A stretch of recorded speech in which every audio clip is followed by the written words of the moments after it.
Assalamualaikum warahmatullahi wabarakatuh. Perkenalkan, nama saya Muhammad Herdi Alfahri dengan NIM 21305110009. Saya akan mempresentasikan hasil usulan penelitian saya yang berjudul Implementasi Metode User Centered Design untuk meningkatkan pengalaman pengguna situs web Puskesmas Selabatu Kota Sukabumi dengan dosen pembimbing Ibu Asrianik MT. Nah, sebelum melakukan penelitian ini, saya melakukan observasi mandiri dan saya mendapatkan beberapa data dari internet. Yang pertama yaitu kondisi kesehatan masyarakat dan layanan kesehatan pemerintah. Nah, Indonesia merupakan negara dengan populasi terbesar keempat dunia menurut situs Good Stats. Per 4 Maret 2024, jumlah penduduk Indonesia berjumlah sekitar 277 juta dan menempati peringkat keempat sebagai negara dengan ketahanan kesehatan tertinggi di Asia Tenggara dengan skor 50,4 dari 100. Nah, skor ini menurut data dari 100% ini adalah setengahnya gitu. Nah, Indonesia juga merupakan peringkat ke-14 dari 20 anggota G20 pada tahun 2021 menurut situs Databooks. Hal ini menjadikan tantangan besar bagi pemerintah Indonesia untuk dapat meningkatkan layanan kesehatan dan menjaga kondisi kesehatan masyarakat. Data selanjutnya yaitu peran puskesmas dan pelayanan masyarakat. Nah, puskesmas ini merupakan tulang punggung sistem pelayanan kesehatan Indonesia. Sebagai fasilitas kesehatan tingkat pertama, puskesmas memiliki peran penting dalam memberikan layanan kesehatan dasar yang berkualitas dan terjangkau bagi masyarakat. Nah, menurut data dari WHO, penilaian indeks layanan cakupan UHC Indonesia dikategorikan menjadi 4 poin. Yang pertama yaitu adanya 1 poin yang menunjukkan bahwa ada peningkatan dengan skor lebih dari 80 atau sangat tinggi, yaitu kesehatan reproduksi ibu dan anak. Dari data yang diberikan, semua layanan tersebut ada di puskesmas. Artinya, puskesmas memiliki pengaruh besar terhadap indeks kesehatan di Indonesia.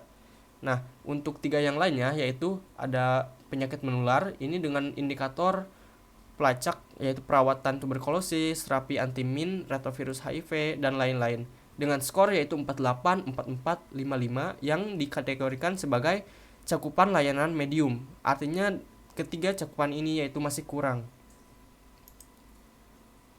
Selanjutnya ini adalah data temuan yang saya temui, yaitu formulir pendaftaran pasien masih dalam bentuk Google Form. Yang kedua adalah ini situs puskesmas yang didirikan pada tahun 2017, yaitu 7 tahun yang lalu, dan ini sudah sangat ketinggalan. Next, latar belakang. Nah, permasalahan yang dihadapi oleh puskesmas salah satunya yaitu pelayanannya yang sangat lambat dan manual, sehingga membuat masyarakat harus datang lebih pagi jika ingin segera dilayani. Kemudian, kepuasan pasien juga menjadi salah satu indikator penting dalam meningkatkan layanan kesehatan. Nah, transformasi ke arah puskesmas digital adalah salah satu kunci untuk memutus permasalahan ini. Namun, fakta yang terjadi di lapangan tidak sesuai harapan, karena masih banyak sistem layanan kesehatan yang tidak dapat memenuhi kebutuhan pengguna dan mempersulit pengguna. Salah satunya yaitu pendaftaran melalui Google Form tadi. Selanjutnya, nah tujuan penelitian ini adalah yang pertama meneliti bagaimana pengguna saat ini berinteraksi dengan situs web Puskesmas Selabatu. Kemudian mengidentifikasi masalah dan kendala yang dihadapi, mengumpulkan data tentang apa yang diinginkan dan dibutuhkan oleh pengguna, menganalisis preferensi pengguna, mengaplikasikan pendekatan UCD, melakukan evaluasi, dan mengukur tingkat kepuasan. Selanjutnya, dalam kajian Islam, pentingnya menjaga kesehatan jasmani dan rohani, seperti yang terdapat di surat Al-Baqarah ayat 195, dan janganlah kamu menjatuhkan dirimu sendiri ke dalam kebinasaan. Selanjutnya ada di surat Al-Maidah yang berbunyi, barang siapa memelihara kehidupan seorang manusia, maka seolah-olah dia telah memelihara kehidupan semua manusia. Kemudian ada juga 2 hadis, yaitu yang pertama hadis riwayat Bukhari yang berkata, sesungguhnya tubuhmu memiliki hak atasmu. Kemudian ada hadis riwayat Tirmizi yang berkata, ilmu itu ada 2 macam. Yang pertama ada ilmu agama dan ilmu tubuh. Selanjutnya, konsep pendukung, di sini ada 3 metodologi yang dapat digunakan, yaitu yang pertama metode UCD, kedua metode HCD, dan yang ketiga metode design thinking. Nah, ini adalah penelitian terdahulu. Yang pertama ini adalah evaluasi usability pada aplikasi layanan ambulans. Metode yang digunakan metode HCD. Hasilnya menunjukkan peningkatan nilai usability setelah dilakukan pengembangan. Nah, perbedaannya penelitian ini berfokus pada aplikasi layanan ambulans dengan menggunakan metode HCD. Selanjutnya ada implementasi UCD dalam pengembangan aplikasi kesehatan. Untuk metodenya sama UCD. Hasilnya aplikasi yang dikembangkan menunjukkan peningkatan signifikan. Perbedaannya, aplikasi hanya berfokus pada peningkatan antarmuka aplikasi saja dan tidak melakukan evaluasi lebih lanjut. Selanjutnya, untuk metode penelitian yang saya gunakan yaitu metode UCD. Dengan arti UCD adalah filosofi desain yang memberikan panduan dalam siklus pengembangan perangkat lunak untuk selalu fokus pada keinginan, kebutuhan, dan keterbatasan pengguna untuk menciptakan produk akhir terbaik bagi pengguna, menurut Novianto pada tahun 2021. Setelah membaca beberapa jurnal, saya dapat menyimpulkan bahwa UCD adalah suatu pendekatan yang mengikutsertakan pengguna dalam setiap tahap pengembangannya, sehingga hasil akhirnya juga akan sesuai dengan harapan pengguna itu sendiri. Nah, untuk tahapannya itu ada 4. Yang pertama, understand context of use. Yang kedua ada specify user requirements, dan ketiga ada design solution, keempat ada evaluation against requirements. Nah, untuk perangkat yang saya gunakan, untuk perangkat lunak, yang pertama ada browser Microsoft Edge, dan kemudian ada Canva Pro untuk melakukan atau mendesain wireframe dan UI-nya.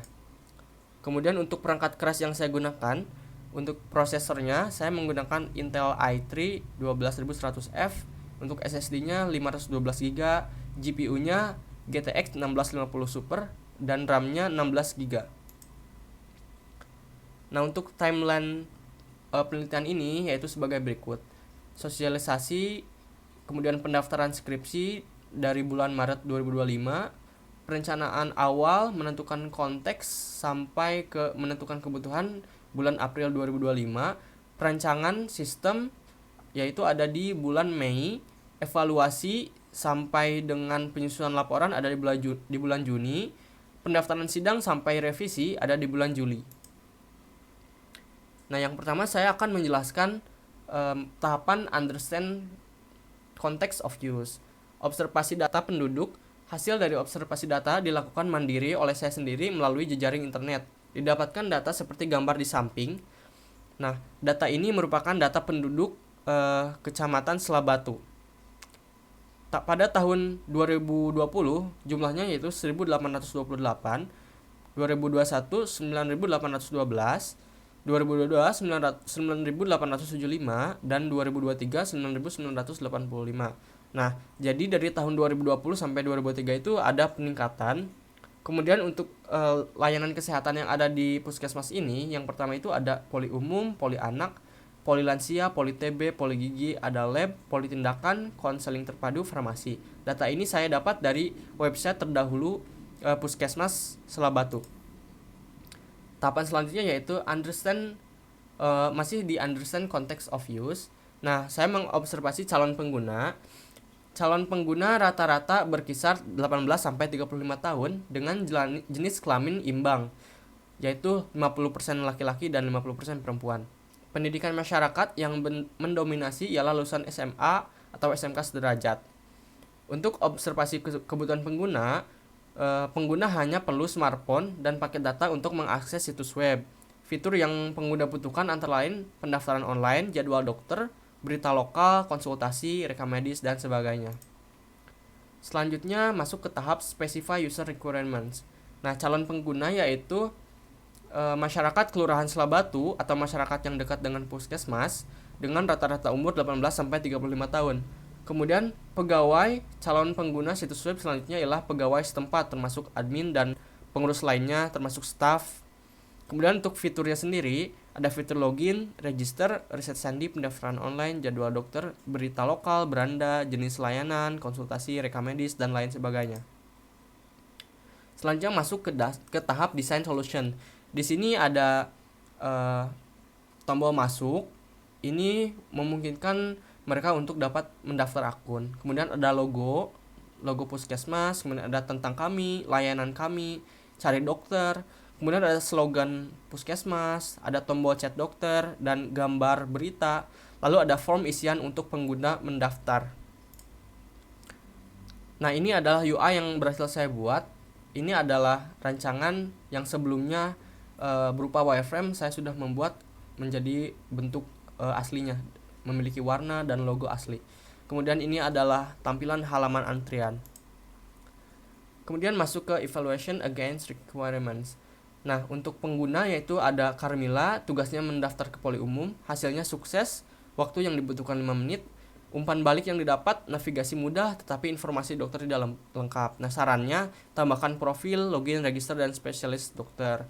Kemudian ada Suci, dia ini mendaftar imunisasi anak di poli anak. Hasilnya itu sukses dengan waktu 6 menit, umpan baliknya proses mudah namun kurang informasi tentang jenis vaksin. Sarannya tambahkan informasi tentang vaksin. Kemudian ada pengguna Dedi Mulya, dia ingin menjadwalkan konsultasi dengan konselor, sukses dengan waktu 4 menit. Umpan baliknya proses pendaftaran cepat tetapi tidak ada opsi untuk konsultasi video. Sarannya tambahkan opsi konsultasi video. Selanjutnya masuk ke evaluation against requirements. Nah, dari hasil saran ini kemudian saya melakukan implementasi lagi dengan menambahkannya di aplikasi sehingga kebutuhan pengguna yang tadi disarankan saya terapkan di sini. Masih di tahap evaluation against requirements. Kemudian ke pembahasan, hasil penelitian menunjukkan bahwa situs web ini sudah memenuhi harapan pengguna. Kemudian masalah navigasi dan informasi sangat memadai dan tidak menjadi hambatan utama lagi. Kemudian tampilan utama saat ini sudah sangat sesuai. Kemudian tujuan penelitian untuk mengidentifikasi kebutuhan pengguna telah tercapai. Kemudian penggunaan UCD terbukti efektif dalam mengidentifikasi dan memenuhi kebutuhan pengguna. Selanjutnya melibatkan pengguna dalam proses pengembangan aplikasi. Dan terakhir, aplikasi saat ini lebih mudah dan praktis. Selanjutnya kesimpulannya, penelitian ini berhasil mengidentifikasi kebutuhan dan preferensi pengguna situs web. Lalu implementasi metode UCD telah meningkatkan pengalaman pengguna. Nah, hasil implementasi UCD, navigasi situs web menjadi lebih intuitif dan mudah digunakan. Informasi tentang jadwal dokter dan layanan kesehatan kini lebih lengkap. Proses pendaftaran menjadi lebih cepat dan terdapat juga feedback positif. Pengguna memberikan umpan balik positif terhadap perubahan yang dilakukan. Selanjutnya ada saran. Yang pertama yaitu peningkatan metode penelitian, melibatkan lebih banyak pengguna dalam tahap pengumpulan data untuk mendapatkan hasil yang lebih representatif. Lalu pengembangan fitur tambahan, menambahkan fitur konsultasi online untuk memberikan alternatif konsultasi bagi pengguna. Untuk penelitian selanjutnya, mengadakan penelitian lanjutan untuk mengevaluasi kepuasan pengguna setelah fitur-fitur baru diterapkan. Dan yang terakhir, meneliti pengaruh penggunaan teknologi mobile dalam akses layanan puskesmas untuk menjangkau lebih banyak masyarakat. Sekian dari saya. Wassalamualaikum warahmatullahi wabarakatuh. Semoga video ini dapat membantu teman-teman semua. Terima kasih.